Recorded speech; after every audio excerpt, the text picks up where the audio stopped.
Il est quelle heure? On parle de quoi? Il est 22h10 et c'est notre moment lecture. Nous allons reprendre la lecture de l'Entre-deux-Terrasses, le The Orcas 2 bien évidemment, et nous sommes au chapitre 12. Quoi, je suis au chapitre 15? Ah, ça commence super mal les frères, les sœurs, tous ces trucs sont mieux. Tu te calmes tout de suite, hein. On cherche le chapitre 12. Let's go. Avec un peu de chance, c'est le chapitre qui marquera le retour tant attendu du seul personnage apprécié de la communauté, Bolos de combat, bien évidemment. Hein. C'est pire en cas si un jour tu regardes cette série de vidéos. C'est non pas qu'on aime bien Bolos, hein, c'est juste que c'est le seul qui nous est resté en tête parce que tous les autres sont insipides. C'est te dire à quel point t'écris bien. Allez, let's go. Chapitre 12, Pavel. Ah, très bien, ça c'est top, je vous attends alors. Balèze le castor. Sur la plage d'une crique proche de la baie des castors, Pavel admirait le reste du naufrage de Joe. Son Tokiwoka personnel avait quelques fréquences trafiquées. L'une d'elles était celle de la police. Assis, une jambe repliée, un coude posé sur son genou, il contemplait les restes de planches du navire, se détruisant au fur et à mesure des tonneaux marins, tiraillés entre deux courants. Deux personnes étaient allongées à sa droite, inconscientes. L'une d'entre elles ne tarda à reprendre ses esprits. Recrachant une bonne quantité d'eau, parla tout. Non, je lisais la ligne, crois pas. Bois, je suis mort. C'est mouillé la mort. Tu n'es pas mort, je t'ai sauvé la vie, capitaine. Pavel! Joe le pirate se redressa, buvant le reste d'eau qu'il avait ingurgité. C'était courageux, tu t'es sacrifié pour sauver ton équipage. Il fallait bien que quelqu'un veille sur toi. Tu veux dire que... Non, je suis parti dans la cale, car c'est généralement dans cette zone que se trouve le butin ou l'armement d'un navire. Mais il n'y avait rien. Les apocrates ont tendu un piège aux trois barbes. C'était une attaque suicide de leur part. C'est pour raison que leur équipage était si incompétent. Mais ils ont été déstabilisés par le fait de devoir utiliser leur assaut kamikaze sur la mauvaise cible. Des gosses en plus de ça. Comment tu t'en es sorti si t'étais dans la cale? Leur navire était déjà très amoché. Il n'a pas été conçu pour encaisser du courant aussi puissant que celui du détroit. Mais comment ça se fait? Les apocrates ignorent tout de nos mers, il faut croire. Une chance pour nous. Si le navire avait été conçu par la mécanicienne, on serait tous morts dû à sa solidité et son incapacité à se détruire. Je t'en donne une, Pavel. Garde ça pour plus tard. Je dois prévenir mon père de ce qui s'est passé. Si les apocrates ont tenté un attentat de suicide, c'est qu'ils prévoient bien pire pour la suite. Je ne comprends juste pas pourquoi ils s'en prennent aux trois barbes. Comme si les trois barbes nous protégeaient des pirates d'autres continents. Ils seraient si forts que ça alors, les trois barbes? Chaque fois que je les vois, c'est au bar d'Australia, ils font pas grand chose. Tu n'as jamais vogué avec eux? Bah non, ils m'ont toujours refusé. C'est pour ça que je voulais créer mon propre équipage. Eh bien, c'est chose faite. Tu auras été de courte durée, mais tu auras été un excellent capitaine. Ton histoire démarre très bien. Joe regarda sur sa droite. Une autre personne se trouvait encore dans le coma, sur le ventre. C'est qui, lui? On dirait pas un apocrate? Le commercial du port. C'est l'explosion qu'on avait entendue au loin. Il devait aider les apocrates, visiblement, mais il a préféré les trahir. Je sais pas trop pourquoi. C'est bien compliqué, toutes ces affaires diplomatiques. Ouais, c'est chiant. Je préfère faire les choses furtivement. Quand personne te voit, personne te pose des questions. Mais t'as pas besoin de réfléchir aux réponses. La furtivité. Je ne sais pas si l'on pourrait devenir quelqu'un de connu en étant furtif. Bah, c'est pas vraiment le but, en effet. En tout cas, l'avenir s'annonce mouvementé. Je pense que les apocrates tenteront un assaut à l'inauguration de la Banque d'Australia demain. La fameuse Banque d'Australia, putain, on l'avait oublié. Ah ouais? Mais ce serait pas illégal comme attaque? Quoi? Le baron a invité tous les criminels pour tester la sécurité. Ouais, à voir si la banque est réellement leur but. Ce serait une excellente occasion pour eux d'attaquer une autre institution. Tout le monde aura les yeux rivés sur la banque, alors il faut prévenir le baron dans ce cas, ou la police, c'est déjà fait. Une personne s'approcha de Linel. Tu nous espionnais? Bah non, je viens d'arriver, mais on jugeait à l'état du navire en raison de son ouvrage, et le fait que vous soyez encore en vie, ça réduit le champ des possibilités. Waouh, vous êtes l'espion de la Trinité? Effectivement, oui. Trop cool, il est trop stylé ton grand frère, Pavel. Pavel sourit timidement à Joe et interrogea son frère. Tu as prévenu quelle institution? L'inspecteur, sur son Tokiwoka. La Trinité n'est pas concernée par la géopolitique marine, du moins pour l'instant. Pour l'instant, hein? Ça veut dire quoi, ça? Bah, on va savoir. Ouais. Une commande massive de fibres de carbone, une déformation du courant maritime nord à côté du port d'Australia, optimisant le trajet de banquise Australia, le tout couronné sur un ralentissement des productions Clark habituelles, sûrement occupé sur un nouveau projet, de nouvelles armes, j'imagine, ou des navires, ou des navires s'inspirant de la technologie des orques pour confectionner de puissants et rapides vaisseaux maritimes de combat. Raté, mais de près. Serment char que les orques sont sous leur régence. Pour l'instant, l'on s'occupe surtout de nouvelles armes. Pourquoi les sharks? Les raies seraient plus appropriées pour un régime maritime efficace. Prise de vitesse, tactique de flanc. Parce que la Trinité ne souhaite toujours pas régner sur les mers. J'en ai ras le cul qui me fasse de l'exposition, bordel. C'est un combat perdu d'avance. Un jour, tu auras la compréhension de cette information. Mais écoute bien ce que je vais te dire. Les mers appartiennent et appartiendront toujours à celle qui sert Rek. Rek? Pavel réfléchit longuement. Ne connais pas Drake? Moi, c'est Scamajo. Moi, je vais régner sur les mers. Je serai le plus grand de tous les capitaines. Ok, Luffy. Alors, tu ne seras pas un capitaine, mais un amiral. Alors, Joe murmura plusieurs fois son nom. Capitaine Joe, le pirate. Ou Amiral Joe, le pirate. Je sais pas, les deux sonnent bien. Je vous laisse. Une dernière chose, Pavel. Ne tente pas la banque demain. Snipers, stalkers, insurgés, Maxcom. Tiens-toi loin de son cambriolage. C'est peine perdue. La défense est imperçable. Linel quitta les lieux, laissant son petit frère et Joe discuter entre eux aux côtés d'un homme dans le coma. Bon, mon programme de demain vient donc de se libérer. Je vais devoir trouver un autre business plan pour me faire du fric, moi. Tu veux pas rester dans mon équipage? S'exclama Joe. Et de quel navire es-tu le capitaine au juste? Les dernières planches de bois s'entrechoquèrent et coulèrent sous les yeux de Joe au milieu de l'entrecourant. Ouais, je reviendrai avec un autre navire. Faut juste que j'en trouve un et je le volerai. Ah, t'as du cran. Je connais l'emplacement d'un navire, si tu veux. Ah ouais? Bon, on le vole ensemble alors. Entre mes plans de technicien, de par mon expérience en tant que capitaine et ta furtivité, rien ne pourra nous résister. Que non, je risque pas de tenter quoi que ce soit sur ce navire.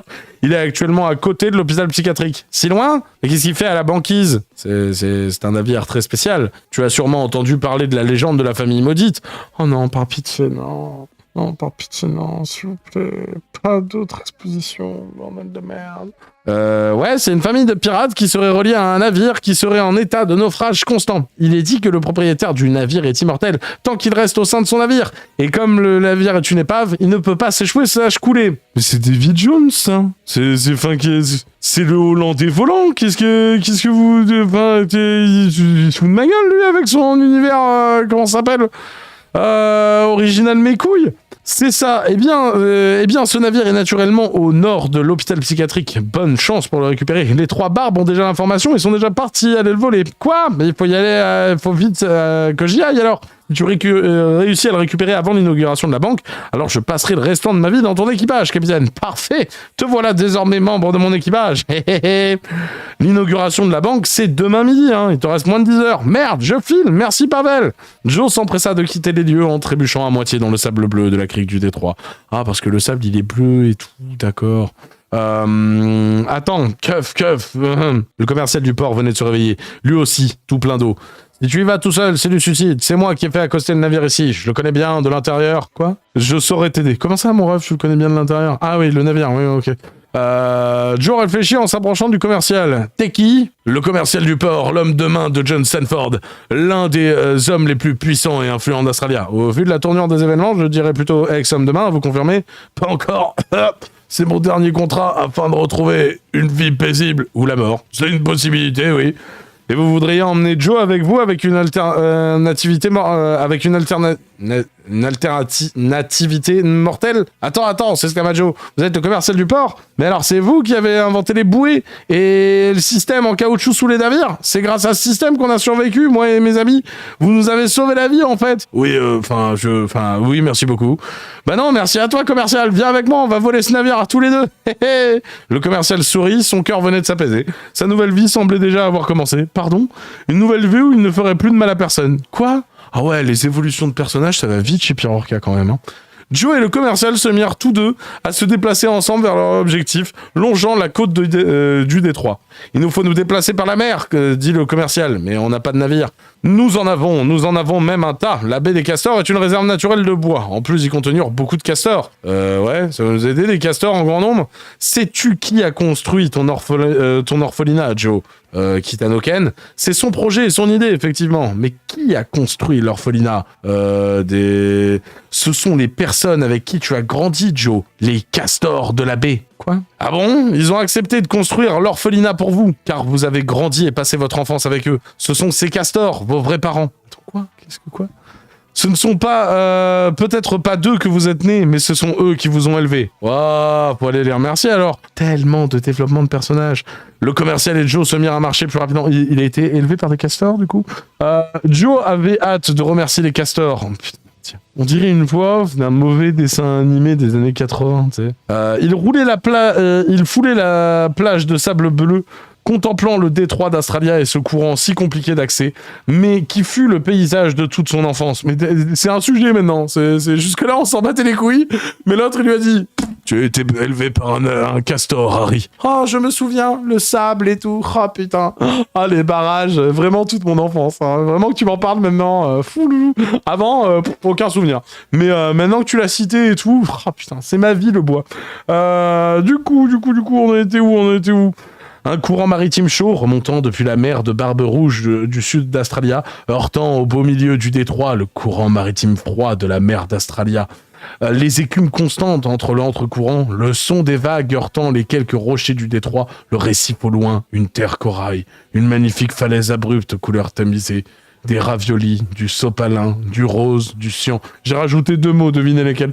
Du vert, telles étaient les couleurs de la falaise corail, ponctuant à la fin du paysage de la baie des Castors, fidèle à elle-même au firmament de ses pensées. J'ai rajouté quelques mots à vous de deviner. J'aime tellement les couleurs de cette falaise. Le récif corail, vous connaissez? Bon, je suis passé devant à de nombreuses reprises. Les corails sont des animaux très pacifiques, mais très sérieux. Le contact est difficile avec eux car ils ont vécu une très grande guerre menée par l'un des leurs. Une trahison qu'ils n'ont pas appréciée. C'était qui? Crabius, le grand corail. Qu'est-ce que je lis? Crabius, le grand corail. Qu'est-ce que je lis? Attendez, quoi? C'est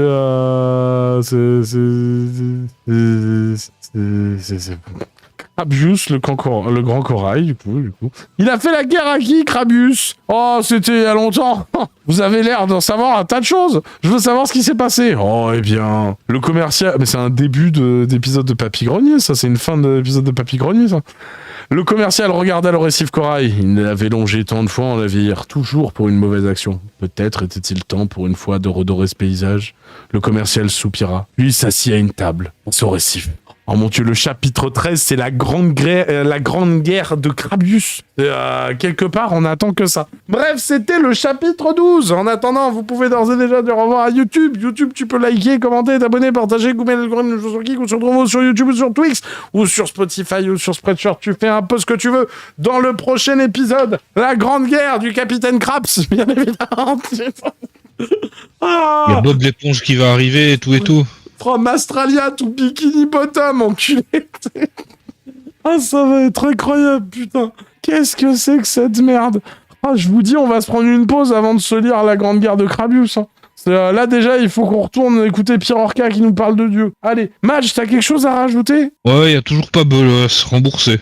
Il y a toujours pas... Oh putain, qu'est-ce qu'on vient de m'envoyer? C'est ça, Crabius? Non, tu te fous de ma gueule? Attends, mais parce que maintenant, en fait, j'ai comment ça s'appelle? J'ai des diggers de l'ombre, tu vois, qui des fois, comment ça s'appelle? Me surveillent en live et ils m'envoient des trucs correspondants et tout. Donc du coup, j'ai Crabius à vous afficher. Alors, attends, bouge pas. Tac. Voilà. Crabius, c'est lui. C'est Qu'est-ce que c'est que cette histoire?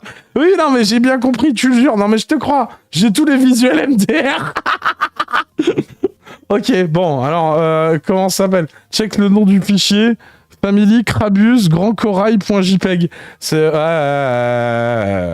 Donc du coup, voilà. Le prochain chapitre, il nous parle de lui, hein, bien évidemment. C'est Crabius. Il a piqué où, ça, encore? J'en sais rien. Au pire, on fait un Google Image inversé. Vas-y, recherchez l'image avec Google. Tac. Ouais. Ouais. Ça existe bien et tout. Qu'est-ce que tu veux que je te dise? Il l'a chopé, hein. C'est pas grave, hein. Match, comment je fais pour couper cette merde? Essaye le bouton rouge, dans le doute. Oh putain, il avait l'air dégoûté. Au revoir, Madge.